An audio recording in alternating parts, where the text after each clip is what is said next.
disinyalir juga ada beberapa motor polisi yang akhirnya Kami dengar dari ceritanya sangat tidak sesuai fakta ya.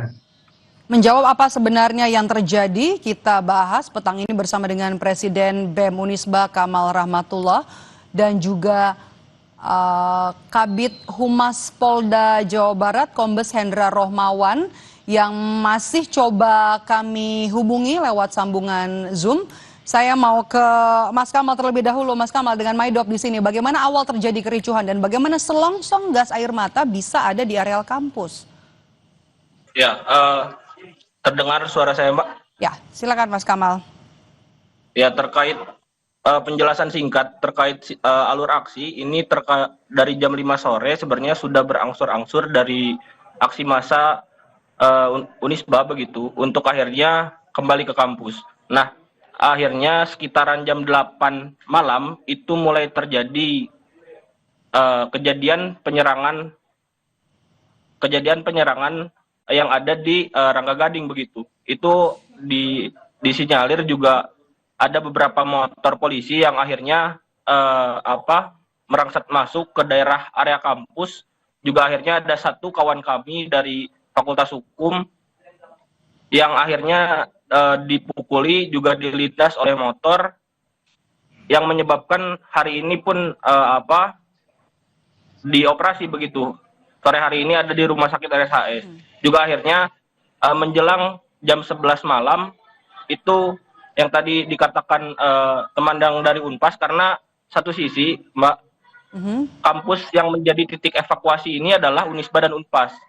Karena kampus kita saling berdekatan juga menjadi titik yang terdekat untuk akhirnya menjadi titik evakuasi. Nah juga jadi titik evakuasi ya, Mas Kamal ya. Ya. Oke, Ya, betul. kita tanya jawaban dari polisi, bagaimana Kabid Humas Polda Jawa Barat Kombes Hendra Rohmawan. Pak Kabid. Pak Kabid, betul ada yang ditangkap? Suara saya terdengar nggak? Terdengar jelas. Oke. Boleh Ini dibuka kameranya? kerusakan kamera aja ya. Ini Ya. kayaknya laptopnya agak kurang bagus. Nah, Oke. tapi suaranya terdengar ya, cukup ya. Oke, terdengar jelas. Baik, jadi kepada Kompas ya, serta Adik Rahmatullah yang kami dengar dari ceritanya sangat tidak sesuai fakta ya. Karena apa yang disampaikan, oke lah kalau mungkin selongsong gas air mata itu dengan jumlah sebanyak itu, menurut saya itu dia ngumpulin pada saat kejadian di DPRD, kejadian ngumpulin di gedung sate, itu terkumpul di situ ya. Dan si satpam ini menunjukkan begitu banyak, sampai tadi dikatakan sampai 40. Itu sampai tidak masuk akal itu ya. Tetapi di sini yang paling pasti di sini adalah kami perlu luruskan dengan video-video yang sudah kita dapatkan ya, bahwa ini adik-adik ini yang menggunakan kampus sebagai sarang daripada anarko ini, itu dibiarkan menyatu ya, bertampung di situ dan berbaur dengan anarko ini ya. Ya, karena pada saat kita patroli pada pukul 21 malam itu ya, kita dilaporin sama masyarakat bahwa adanya pembentukan batu-batu di tengah jalan dan ada pembakaran.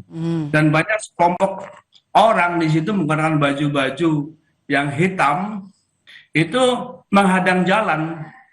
Nah, kami nanti share video dan fotonya lengkap ini kami dapatkan, dan kami sudah press conference tadi dengan Bapak Kapolda dengan seluruh media, bisa kita tunjukkan, termasuk ketika yang bersangkutan ini setelah kita bersihkan di area Unisba ini ya, mereka banyak yang masuk ke Unisba ini. Dan mereka secara rutin melemparkan molotov ya dengan sangat sporadis. Tahan dulu Pak Kabid, saya mau ke Kamal. Kamal, Anda terima dengan pernyataan polisi ini? Ya. Saya ada videonya lengkap di sini, nanti kita bisa buktikan Mas Kamal, mereka melempar. Anda bisa dengar suara saya? Polisi ya, dan Ya. tidak ada. Pak Kabid, tahan dulu, kita mau dengar apa respons kronologi dari pihak mahasiswa. Nah, saya kira begini, Mbak. yang disampaikan tadi Bapak Polisi ini, maksudnya kan itu sesuai daripada informasi yang didapatkan oleh Bapak Polisi. Tapi kan kami juga ada di tempat begitu. Saya kira tadi terkait Unisba menjadi sarang anarko pun, saya kira itu saya bisa tepis dan bantah. Saya bisa pastikan bahwa di Unisba ini tidak ada menjadi sarang anarko begitu. Dan juga di Unpas. Saya kira gerakan kami bersih begitu, Mbak. Juga terkait kajian akademik, juga terkait konsolidasi, dan dari kami pun sudah menarik mundur aksi. Akan tetapi kan karena juga poinnya adalah kampus kami dijadikan titik evakuasi, itu kan juga harus tidak juga akhirnya tidak hanya menerima mahasiswa Unisba yang akhirnya terluka, tapi kampus orang-orang yang ada di masa aksi begitu. Bagaimana dengan selongsong yang ditemukan? Saya ingin menanyakan, Polisi Pak, bilang kan tidak ada gas air mata di sana. Saya ada gas air mata tadi pun. Gas air mata itu hanya di luar kampus itu, karena mereka kan menghadang di jalan itu. Itu yang kita lakukan. Kalau seandainya di situ ada klaimnya sampai 40, itu tidak sampai masuk akal itu. Begitu dahsyatnya kita melukai adik-adik itu tidak akan mungkin, ya. Dan kita tidak akan terpancing dengan upaya mereka untuk menggiring sampai masuk kampus dan sebagainya. Dan ini kami sampaikan bahwa ada 6 tersangka yang tadi malam kita amankan di sekitar itu, yaitu saudara AZ, ini usia 21, ini adalah HMI Ketum Komisaris periode 2005-2006, jadi masih aktif. Kemudian di sini ada inisialnya ERA, FNE, sama RAR. Ini termasuk YAA, ini usianya 30, 19, 21, 25. Ini pegawai konter HP, ya. Dan yang satu lagi GR 19 tahun ini pegawai swasta. Nah, di sini kami sampaikan berarti di situ ada orang lain selain mahasiswa, walaupun mahasiswa juga ada di situ. Dan kemudian ada pada pukul 12.00 ini ya, yang juga mereka kita tangkap, ini adalah saudara MN usia 23 tahun. Ini mahasiswa Unpas meter 5, ya, juga kita amankan di sini. Kemudian ada MF mahasiswa Unpas juga, ya. Dan yang lainnya adalah HFS 29 tahun, ini Satpam Sentral Wahana Arta. Kemudian MRA 20 tahun, ini Linmas Geribage. AW ini ada 25 wira swasta, dan MSC itu ini adalah mahasiswa Unikom, ya. Dan yang lainnya adalah yang 2 lagi ini MFS 25 ini karyawan swasta, dan HM ini buruh harian. Jadi kalau seandainya dari teman-teman adik-adik dari mahasiswa ini kan pasti mengenal teman-temannya, siapa temannya, walaupun dalam keadaan malam, karena itu kan bekerja, mereka melakukan unjuk rasa sejak dari sore. Pak Kabit, mahasiswa bilang ada kawan mereka yang ditangkap, ada mahasiswa juga yang ditangkap oleh polisi. Itu saya sampaikan tadi itu. Jadi kan ada universitas dari Unpas, ada 2 orang, ya, kemudian dari Unikom, ya, ada HMI, ya, komisaris HMI. Apakah akan dipulangkan, Pak? Mohon maaf, ini kebetulan yang kami sedang selidiki, ya, untuk yang 2 orang ini kedapatan untuk ada bahan, ya, bahan berupa ini, ya.